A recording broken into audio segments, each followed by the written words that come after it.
একদিন এক বয়স্ক রাজমিস্ত্রি তার মালিকের কাছে গিয়ে বললেন, স্যার, আমি অবসর নিতে চাই, স্ত্রী সন্তানদের সঙ্গে সময় কাটাতে চাই। মালিক এতে কিছুটা দুঃখ পেল, কারণ এই রাজমিস্ত্রি ছিলেন তার সবচেয়ে দক্ষ ও বিশ্বস্ত কর্মী।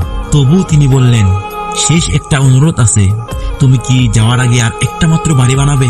রাজমিস্ত্রি সম্মতি দিলেন, তবে মন ছিল না তার আগের মতো কাজের মধ্যে।